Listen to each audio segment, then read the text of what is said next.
देखिए, जो प्रोटेस्ट है अब ये छात्रों का प्रोटेस्ट नहीं रह गया, इसको भटका दिया गया है और पूरे प्रोटेस्ट में मैं अब इसे फॉरेन प्रोटेस्ट कहूंगा, क्योंकि फॉरेन से फंडिंग आ रही है। दूसरी बात कहूंगा कि जब देश के प्रधान सेवक ने फास्ट ट्रैक कोर्ट का निर्माण कर दिया, जिसमें डेली टू बेसिस पे सुनवाई होगी और ट्रायल जल्द से जल्द कंक्लूड होगा। आज एक पार्लियामेंट में बिल भी आने वाला है जिसमें 10 करोड़ रुपए जुर्माना और 10 साल तक की जेल मिनिमम होगी। ऐसे में इस प्रोटेस्ट को और आगे बढ़ाना कहीं ना कहीं साफ तौर पर इसकी मंशा दिखाता है कि देश में आंतरिक गतिरोध पैदा किया जाए। लेकिन अब जो प्रोटेस्ट का भाग आगे बढ़ रहा है, ये कहीं ना कहीं हमें पुराने प्रोटेस्ट जो किसान आंदोलन हुआ था उसकी याद दिला रहा है, जब 15 अगस्त के दिन प्रधानमंत्री जी को घेरने की कोशिश की गई थी। और आने वाले समय में भी 15 अगस्त जल्दी ही आने वाला है, तो कितनी भी सरकार बातें मान ले, ये प्रोटेस्टर कभी भी उनकी बातों पर अडिग नहीं होंगे, क्योंकि ये जानते हैं कि एक धर्मेंद्र प्रधान जी का इस्तीफा मांगना तो छलावा है। इनका मेन काम है देश में आंतरिक गतिरोध पैदा करना, क्योंकि इन्हें फंडिंग जो है वो बाहर से मिल रही है और बाहर के लोग ये चाहते हैं कि भारत के अंदर की अर्थव्यवस्था खराब हो, गड़बड़ हो। और यहां पर जो प्रधानमंत्री देश के लिए लड़ रहे हैं, दिन रात काम कर रहे हैं, उनकी छवि को धूमिल करने की कोशिश की जा रही है। तीसरी बात मैं कहूंगा कि जब नीट का री एग्जामिनेशन भी खत्म हो गया, रिजल्ट भी आ गए, तब नीट के छात्र इस पूरे विरोध में क्यों नहीं है? क्योंकि छात्र जानते हैं इसको लीड करने वाले लोग एक पॉलिटिकल माइंड को लेकर आगे बढ़ रहे हैं। आज ये धर्मेंद्र प्रधान जी का इस्तीफा मांगेंगे, कल ही अभिजीत दिपके को मैं सुन रहा था, वो कह रहे थे कि प्रधानमंत्री जी से भी इस्तीफा मांगेंगे। और आने वाले समय में आप देखेंगे तो ये चाहेंगे कि पूरे गवर्नमेंट का ही तख्ता पलट कर दे। जब सोनम वांगचुक जी, जो कि बहुत ही बड़े शिक्षाविद है, पर्यावरणविद है, उन्होंने अपना फास्ट तोड़कर पूरी तरीके से कहा कि अब प्रोटेस्ट को वापस ले लिया जाए, तो इस प्रोटेस्ट को आगे बढ़ाने की आखिर क्या मंशा है? 3 मांग सोनम वांगचुक जी ने रखी थी। पहली मांग कि जितने भी प्रोटेस्टर 20 जुलाई की पूरी यात्रा में सम्मिलित हुए थे, उनके खिलाफ कोई कार्रवाई, कानूनी कार्रवाई ना हो, वो सरकार ने मान लिया। दूसरा, जो लोग सुसाइड किए थे उनको 1 करोड़ रुपए देने की बात कही गई थी, वो भी सरकार ने मांग लिया। तीसरा, नीट के एग्जामिनेशन के लिए आगे चलकर कोई ऐसा कड़ा कानून बने जिससे कि कोई पेपर लीक ना हो, वो भी सरकार ने मांग ली। आज भी अभिजीत दिपके और उनके स्पोक्सपर्सन के साथ जेपी नड्डा साहब की मीटिंग हुई, प्रेस कॉन्फ्रेंस हुई, वो सारे बातों पे सहमत हैं, न्यूट्रल प्लेस पे आकर मीटिंग को भी किए। आखिर इसके बाद भी प्रोटेस्ट को बढ़ाने की क्या मंशा है? इनकी साफ साफ मंशा है कि 15 अगस्त के दिन जब इंटरनेशनल मीडिया भारत में आए, तो उस समय दिन विरोध को और बढ़ाकर कहीं ना कहीं ये विरोध के एस्केलेरेट करके आपसी विद्रोह को और बढ़ाना चाहते हैं। अब इनके पास कोई मुद्दा नहीं रह गया है। जितने भी नेता हैं सब सोच रहे हैं कि हम इसका क्रेडिट ले लें, चाहे वो अखिलेश यादव जी हों, चाहे वो भीमराव के मानने वाले तमाम नेता जो अभी चंद्रशेखर रावण के नाम पर उभर कर आ रहे हैं वो हों, चाहे राहुल गांधी जी हों, चाहे प्रियंका वाड्रा जी हों, चाहे अरविंद केजरीवाल जी हों। और मैं मानता हूं कि अगर ऐसे ही चलता रहा तो एक दिन इस देश का युवा ही ऐसे प्रोटेस्टरों को खदेड़ देगा जो छात्रों के नाम पर, युवाओं के नाम पर अपनी राजनीतिक रोटी सेक रहे हैं। जब विपक्ष के लोगों को यह पता चल गया कि कोई और रीजन तो है ही नहीं, मोदी जी को तो 2G स्पेक्ट्रम घोटाले पे घेरा ही नहीं जा सकता है, मोदी जी को कॉमनवेल्थ गेम घोटाले पर घेरा ही नहीं जा सकता है, मोदी जी को कोल आवंटन घोटाले पर घेरा ही नहीं जा सकता है, तब उन्होंने नया तरकीब लगाया कि छात्रों के माध्यम से हम सरकार को घेर कर पूरे देश में एक राजनीति फैलाने की कोशिश करेंगे कि सरकार कुछ नहीं कर रही है। सरकार ने बहुत अच्छा काम किया है। एक गलती मैं मानता हूं सरकार से हुई है, अभी तक इनका इस्तीफा या तो दिलवा देना चाहिए था, या तो इनको जनता के बीच, छात्रों के बीच आके अपनी अकाउंटेबिलिटी स्वीकार करनी चाहिए थी, जो इन्होंने नहीं किया, जिसका खामियाजा भी भुगतना पड़ रहा है। दूसरी बात, यही धर्मेंद्र प्रधान जी हैं जो एक समय यूजीसी का नियम लाए थे, तो पूरे ओबीसी और SC/ST वर्ग के लोग खुश हो गए थे कि बहुत ही अच्छा यूजीसी का नियम है। आज उस पर बात करने के लिए कोई नहीं खड़ा है। नीट पेपर लीक का सिर्फ एक मुद्दा उठाकर देश में तमाम सभ्यता विरोधी, देश विरोधी और कहीं ना कहीं अपनी अखंडता के विरोध पर ये सारे प्रचलन चलाए जा रहे हैं। कोई कह रहा है कि नीता का पति सीता का पति, कोई कह रहा है कि अल्लाह ही हमें रहेंगे हमेशा और सब चले जाएंगे, कोई कह रहा है कि हम महाराज, उनको प्रेमानंद महाराज जी को महाराज नहीं मानते। तो ऐसे कहने वाले लोग अगर इसमें पार्टिसिपेट कर रहे हैं तो कहीं ना कहीं बहुत ही धूमिल करने वाली बात है। अभी हमने अभिजीत दिपके का ही बयान देखा, उन्होंने कहा कि हमारे पूरे प्रोटेस्ट में बाहर के लोग घुस आए हैं, हमें 3 ही नारे पर चलना है, एक भारत माता की जय, एक वंदे मातरम, तीसरा धर्मेंद्र प्रधान जी इस्तीफा दो, और इसी पर हम लोग एकत्रित रहेंगे और किसी मुद्दे से भटकेंगे नहीं। लेकिन वही बात फिर से कि जितने लोग प्रोटेस्ट करने वाले हैं सब JNU के डपली गैंग हैं, या तो भारत तोड़ो की बात करने वाले हैं, या उमर खालिद को समर्थन करने वाले हैं, या चाइना और रसिया से फंडिंग पाने वाले लोग हैं। और मैं बता दूं, दावे के साथ कहता हूं, ये कितना भी सरकार मान ले, आज अगर एजुकेशन मिनिस्टर का ये लोग इस्तीफा दिलवा देते हैं, तब भी ये प्रोटेस्ट 15 अगस्त तक नहीं रुकेगा, क्योंकि इनकी मंशा साफ है। ये देश में तोड़फोड़ कराना चाहते हैं, देश के लोकतंत्र को खतरा पहुंचाना चाहते हैं, देश के संवैधानिक मूल्यों के ऊपर प्रश्न चिन्ह खड़ा करना चाहते हैं, और उसमें ये कभी सफल नहीं होंगे। रोकना चाहूँगा, आऊँगा सर, आप क्या कहेंगे? सर ने कहा कि धर्मेंद्र प्रधान का अगर इस्तीफा दे भी दे तब भी ये लोग हटने वाले नहीं हैं। धर्मेंद्र प्रधान का इस्तीफा मांगना क्या उचित है? नहीं, बिल्कुल उचित नहीं है। और धर्मेंद्र प्रधान से जो गलतियां हुई और सरकार से नीट परीक्षा में, उसको दोबारा नीट परीक्षा सफलतापूर्वक करवा ली गई है। वो नीट का तो मसला ही खत्म हो चुका है। अब तो ये चूंकि आंदोलन को विशाल जी भी ने सही कहा कि हाईजैक कर लिया गया है। अब ये वही शाहीन बाग वाले हैं जो 500-1000 रुपये में लेकर बैठते थे वहाँ पे धरने पे, तमाम दिल्ली फिर किसान आंदोलन की तरह बैठ के जम करके, तो वही अब कुवैत दिना से लेकर के मिडिल ईस्ट, बांग्लादेश, हर जगह से खाना पीना पानी पैसे आ रहे हैं, सब लोग बैठे हैं। और ये कहीं ना कहीं भारत के अंदर ये बहुत लंबे समय से जो अस्थिरता फैलाने की, जो अनरेस्ट फैलाने की कोशिश, जैसे बंगाल में हुआ, बांग्लादेश में हुआ, नेपाल में हुआ, पाकिस्तान में हो रहा है, ऐसे ही भारत, चूँकि अगर आप पूरे साउथ ईस्ट एशिया को देखेंगे तो भारत ही एक एस्टेब्लिश देश है जहाँ पे सब कुछ ठीक है, अंडर कंट्रोल है। उसको किसी तरीके से तोड़ने के लिए उसमें विपक्ष के भी लोग हैं, आम आदमी पार्टी के नेता हैं, और उसके बाद कांग्रेस के हैं, सारा कुछ जो सोरस फाउंडेशन के लोग हैं, जो टाइम टू टाइम भारत को तोड़ने वाली है, विदेशी मंचों पर भारत को छवि खराब करने की। और विशाल जी ने ये सही कहा कि अब ये सारी तैयारियां जो है 15 अगस्त तक के लिए है, कि 15 अगस्त में भारत जब इंटरनेशनल न्यूज़ बनेगा और किसी तरीके से चीज़ों को बना करके दिखाना है कि भाई भारत में लोग नहीं सुन रहे स्टूडेंट की, वहाँ आप जाएंगे तो 10%, मुश्किल से 10% स्टूडेंट हैं वहाँ। आप जो एक्चुअल स्टूडेंट है वो छोड़ गया, उनको पता है कि बहुत सारे गुंडे मवाली वहाँ बैठे हुए हैं, बिरयानी फ्री की बिरयानी आ रही है, पानी आ रहा है, पैसे आ रहे हैं, फंडिंग हो रही है। मतलब ये है कि अब ये कल सीजेपी के जो अभिजीत दीप के वो कह रहे अमित शाह वो इस्तीफा दें, कल को कहेंगे प्रधानमंत्री इस्तीफा देते, तो ऐसे नहीं होगा। देखिए, सरकार से जो कमियां हुई है, कुछ नीट पेपर का नहीं हो पाया, उसको लेकर के चीज़ें हो गई, नीट पेपर दोबारा करा लिया गया, सरकार ने अपने तरीके से माफ़ी भी मांगी। इस चीज़ को एग्जिजरेट करने का पर्पस ही यही कि इंडियन, मतलब वर्ल्ड लेवल पर इंडिया का जो इमेज है उसको डाउन करना। और वहाँ पे कुणाल कामरा जैसे, अरुंधति राय जो बोल कभी कश्मीर को भारत का हिस्सा नहीं मांगी, तो वो चीज़ें कर रहे हैं। तो उसके बाद तमाम सारी प्रकाश राज हो गए, सब के सब समझिए। अभी मैं कह रहा हूँ कि चंद्रशेखर रावण के पूरे टीम वहाँ पे काम कर रही है, वहाँ पे जामिया मिलिया इस्लामिया के यूनिवर्सिटीज़ के स्टूडेंट लोग आ गए हैं। मतलब इशू जो था वो इशू छोड़ के, वो इशू तो सट आउट हो गया। अब ये सरकार को बदनाम, सरकार को कमजोर करने की स्थिति, और सरकार को फॉरेन से लेके इंटरनेशनल देश के अंदर भी नाम खराब कर रहे हैं। मतलब ये है कि अविश्वास दिखा रहे हैं और बाहर भी नाम खराब करवा रहे हैं, पूरे शाहीन बाग आंदोलन की तरह ही है। इस पर मैं चाहता हूँ कि अच्छा, एक चीज़ बहुत अच्छा हुआ है कि दिल्ली हाई कोर्ट ने जस्टिस अनु ग्रोवर बघेला नाम की एक जज है, मैडम हायर जुडिशल सर्विस की, उनको स्पेशल जज बना दिया गया है रॉज एवेन्यू में। उनको कहा गया है कि आप टेकअप करिए, आज डेजिग्नेट करके उनको बैठाया गया है कि आप जो पेपर लीक से जुड़े मामले को सुनवाई करेंगे।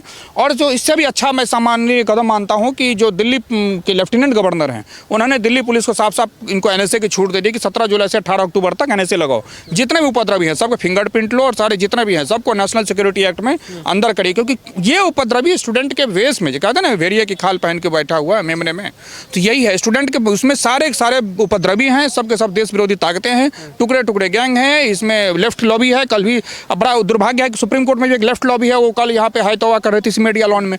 तो मैं मानता हूं कि आप चूंकि जो इशू को एड्रेस करने के बजाय, आप सरकार के साथ देने के बजाय उसको नेगोशिएट करने के बदले उसको बढ़ावा दे रहे, तो बहुत दुर्भाग्य की बात है। इसमें चाहे जो भी हो, मैं मानता हूं कि सरकार अब इस चीज़ को आप समझ रही है, एड्रेस करिए। आज भी कॉन्स्टिट्यूशन क्लब में बातचीत हुई है सरकार की, और सरकार इसको काम कर रही है। धर्मेंद्र प्रधान के इस्तीफे को लिए 24 घंटे का टाइम मांगा है। बात इस्तीफे का नहीं है, मैं फिर से कहूँगा, आज इस्तीफा उनका हो जाएगा, फिर कल को कहेंगे गृह मंत्री कर दो, प्रधानमंत्री कर दो। तो अब तो ये हो गया कि आज 5000 लोग यहाँ धरना दे रहे हैं, कल को फिर शाहीन बाग को जमा कर देगा, फिर किसान आंदोलन हो जाएगा। तो फिर ये तो फिर एक गलत प्रेसिडेंट सेट हो जाएगा ना। सरकार को मजबूती के साथ लड़ना चाहिए इस चीज़ को। अब हम तो यही कह रहे हैं कि इतनी हिम्मत है तो थोड़ा बाबा के साथ लखनऊ जाइए।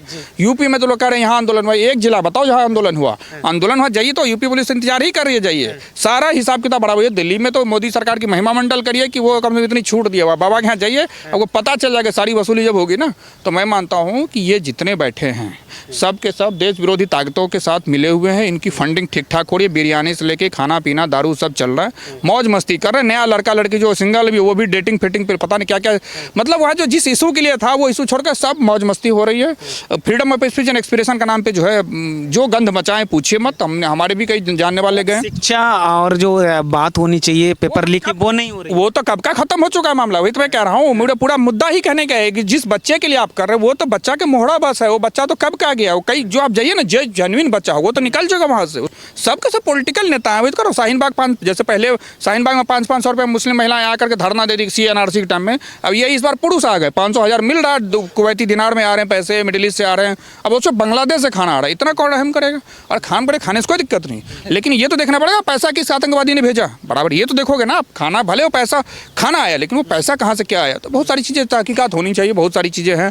सोशल मीडिया के हैंडल पे भी बहुत सारे पाकिस्तानी को आइडेंटिफाई किया है दिल्ली पुलिस ने। ठीक आऊँगा। सर मैं जानने की कोशिश करूँ कि विपक्षी नेता ये भी कह रहे हैं कि ये इतना लंबा आंदोलन चला है वो बीजेपी की ही उसकी खराब नीतियों की वजह से, सरकार छात्रों से बातचीत करने में विफल रही है। देखिए, सरकार ने हमेशा छात्रों से बातचीत की है और हमेशा बातचीत का मौका भी दिया। आप देखिए, वो सरकार ही है जो वहाँ जंतर मंतर पर पूरी व्यवस्था अवेलेबल कराई थी अभिजीत दीपके के लिए, जिससे कि 18 दिन तक शांतिपूर्वक प्रोटेस्ट चला। जब अभिजीत दीपके ऑस्ट्रेलिया से शुरू किए थे चलना, उसी समय ट्विटर पर लिख दिए थे कि अब मुझे गिरफ्तार किया जा सकता है, आप लोग डरना मत। वो जब इंडिया में लैंड करते उन्हें कोई गिरफ्तारी नहीं होती, कोई पुलिस का कोई अड़चन नहीं आता है, उन्हें परमिशन भी मिल जाता है प्रोटेस्ट करने का। और प्रोटेस्ट करने के बाद जब उन्हें लगता है कि ये तो शांतिपूर्वक प्रोटेस्ट में कुछ नहीं हो रहा है, तो इसको उग्र करने की कोशिश कर रहे हैं। और अभी दिल्ली हाई कोर्ट से एक नया अपडेट आया है कि अनु ग्रोवर बगीला इस स्पेशल कोर्ट की जज बनाई गई हैं। अब फास्ट ट्रैक कोर्ट के माध्यम से इस पूरे मामले को सुना जाएगा और मुझे लगता है कि जल्द ही अपना डिसीजन देंगी। एक बात जो मैं विशेष तौर पर आपके दर्शकों को कहना चाहता हूं, कल कम से कम 20 से 25 ऐसे छात्र आए थे विभिन्न संगठन से, विभिन्न धर्म से, इवन मुस्लिम धर्म से भी आए थे। उनका कहना था कि हमारे एक संगठन में ये बात चल रही है कि 370 हटा तब हम कुछ नहीं कर पाए, राम मंदिर बना तब हम कुछ नहीं कर पाए, CNRC लागू हुआ तब हम कुछ नहीं कर पाए, ऑपरेशन सिंदूर हुआ तब हम कुछ नहीं कर पाए, और देश में SIR के तहत अवैध घुसपैठियों को देश से निकाला गया तब हम कुछ नहीं कर पाए। ये छात्रों का कहना था। उन छात्रों ने इस पूरे प्रोटेस्ट से अपनी दूरी भी बना ली और उन्होंने कहा कि सर, अगर CDR रिकॉर्ड निकाला जाए, अगर कॉल डिटेल निकाला गया तो ऐसे लोगों का भंडाफोड़ होगा कि कहां से इनके पास इतने पैसे आ रहे हैं कि 18-20 दिन तक दिन रात खाने की व्यवस्था चल रही है और सारी चीजों के साथ ये मौज मस्ती कर रहे हैं। तो कहीं ना कहीं कंसर्न बहुत बड़ा है, देश को जलाने की साजिश है। तो कहीं ना कहीं जानबूझकर ये सब किया जा रहा है कि संसद घेरो, संसद में चलो। मैं आपसे जानना चाहूँ, राहुल गांधी को लेकर क्या कहेंगे? वो भी कहीं ना कहीं लगातार छात्रों का समर्थन है उनको, उनकी पार्टी का, बहुत सारे विपक्षी नेता। राहुल गांधी का ये भी कहना है कि देश में एजुकेशन सिस्टम ख़त्म हो चुका है पूरी तरह से। मोदी सरकार युवाओं को रोजगार नहीं दे पा रही है, नौकरियां नहीं दे पा रही है, युवाओं का जो भविष्य है वो बर्बाद कर रही है। जब भी चुनाव नज़दीक आता है तो राहुल गांधी एक शगुफा छोड़ देते हैं। इससे पहले उन्होंने कहा चौकीदार चोर है, फिर कहा संविधान खतरे में है, भारत जोड़ यात्रा, तमाम चीज़ें, ये सब एक शगुफा छोड़ देंगे, फिर कहेंगे पागल हो जाओ। और फिर अगर ये कहो कि एक अगर EVM खतरे में है तो चैलेंज करो, तो ये हमारा काम थोड़े ना है, सुप्रीम कोर्ट जाना मेरा काम थोड़े ना है। तो ये जो CJP का वो हुआ, अभी आंदोलन चल रहा है, उस पर राहुल गांधी अपना भुना रहे हैं। कांग्रेस खत्म हो चुकी है, तो कांग्रेस अपना रिवाइवल देख रही है, किसी तरीके से हम पुनर्जीवित हो जाएं एक छात्र का लेकर के। तो ये कांग्रेस की सोची समझी राजनीति है कि भाई इस तरीके से हम एक बार आएँ, क्योंकि हर जगह कांग्रेस हार ही रही है, हर जगह हार रही है। तो अब वो किसी तरीके से अपना कहते हैं ना अंतिम पटवार देख रही है। तो वो राहुल गांधी अगर स्टूडेंट मान लीजिए शिक्षा को लेकर के जो कह रहे हैं कि मान लीजिए यहाँ ख़त्म हो चुका, तो आपके पास कोई विकल्प है या कहीं जो आपका जिस राज्य में आपकी सत्ता है वहाँ क्या किया? इनके पास कोई वो सजेशन नहीं है कोई सरकार को साथ देने का। हम कह रहे हैं आप संसद के तौर पर पूछिए सरकार से, मेरे भी कहना है, लेकिन आप संसद के अंदर तो कोई इफेक्टिव काम करिए। वहाँ पर आप आधे टाइम थाईलैंड और इटली, उधर युगांडा में रहेंगे और फिर आप आ जाएंगे कि जी सारी चीज़ें यहाँ हो रही है। मैं मानता हूँ राहुल गांधी बहुत बचकाना राजनीति कर रहे हैं, क्योंकि राहुल गांधी अब खत्म हो चुके हैं। उनको अब समझिए कि कांग्रेस अपना रिवाइवल देख रही है। जो तो बच्ची खुची 1-2 स्टेट में इनकी सरकार है वो भी चली जाने वाली है। राहुल गांधी इस आंदोलन को, छात्रों को मिसलीड करने में सबसे आगे चल रहे हैं, क्योंकि कांग्रेस अब खुल के सामने आ चुकी है। अरविंद केजरीवाल की पार्टी, आम आदमी पार्टी भी खुल के सामने आ चुकी है। इधर चंद्रशेखर रावण के जो भीम आर्मी है वो भी खुल के सामने आ चुकी है, सबका दिख रहा है। और फिर देखिएगा हर आंदोलन के साथ बीजेपी को वो होता है। तो इस बार भी मान लीजिए 29 में चुनाव होगा, बीजेपी को फायदा ही होगा। लेकिन मेरा मानना है कि राहुल गांधी को अभी कंस्ट्रक्टिव प्रयास करने चाहिए। सब बच्चे का ही अगर भविष्य है और उनका ही अगर सोच रहे हो तो ढंग का सोचते, इस तरीके से नहीं कि भाई हाँ शिक्षा व्यवस्था खत्म हो, तो आपको सब्सटेंशियल दीजिए सरकार को सहायता या सजेशन। नहीं सरकार करेगी तब ना, लेकिन यहाँ तो आप साइड पर जाकर के हल्ला तोबा करेंगे, इधर उधर आरोप लगा के गायब हो जाएंगे। फिर ये देखिएगा कुछ दिन 2-4 दिन इधर मामला जैसे ठंडा हुआ फिर निकल जाएंगे विदेश। तो राहुल गांधी बहुत 55 साल के बुजुर्ग हो गए, कुछ बुद्धि बहुत अभी कमज़ोर है। देश की राजनीति का ये बड़ा दुर्भाग्य है। कांग्रेस पार्टी उनको उपाध्यक्ष या पता नहीं क्या क्या पद पे हैं, वो कहते हैं उम्मीदवार प्रधानमंत्री पद के उम्मीदवार हैं। मैं जो हंसी आती है कभी कभी उनको देख करके। ठीक है, लेकिन मेरा मानना है कि राहुल गांधी को अभी सरकार का साथ दे करके जो बच्चों का, मैं देखिए अभी भी मैं पूरे डिबेट में कह रहा हूँ, बच्चे का हित सर्वोपरि होना चाहिए, लेकिन देश की संप्रभुता अखंडता के सुरक्षा में खतरे में ना डाल के सुरक्षित रहते हुए कि जब देश है तभी हम हैं। अगर देश बिखर जाएगा तो हम भी बिखर जाएंगे। तो इस चीज़ को समझना चाहिए। हम बहुत मुश्किल से, पहले हम मुगल के अंदर थे, फिर हम अंग्रेज़ों का उसमें रहे, हम बहुत मुश्किल से, हमारे इतने बलिदान हुआ, उसके बाद हम आज़ाद हुए। तो हम सब इस आज़ादी को और इस देश की संप्रभुता को बरकरार रखना चाहिए। और रही बात राजनीति की, राजनीति होती रहती, कांग्रेस भाजपा वाले आपस में करते रहते हैं, लेकिन जहाँ देश की बात है वहाँ सब एक होना चाहिए। बच्चों की बात है जहाँ CJP वाले में, तो बच्चे के इशू को एड्रेस करना चाहिए, लेकिन जो जिस तरीके से हैक कर लिया गया है, हाईजैक हो गया मामला। कुछ विपक्षी नेता ये भी कह रहे हैं कि उनकी जो मांगे भी हैं, सोनू वांगचुक ने भी कहा है कि छात्रों पर कोई कार्रवाई ना हो, कोई केस ना हो। अगर छात्रों, हमने देखा कि 20 तारीख को जो हमारे सेना के जवान हैं उन पर पथराव हुआ, पुलिस प्रशासन पे जिस तरह से पथराव हुआ, उनके साथ मारपीट हुई, ऐसे लोगों पर किस तरह की कार्रवाई होनी चाहिए? और ये लोग तो कह रहे हैं कि उन पर केस नहीं होना चाहिए, तो आप क्या कहेंगे?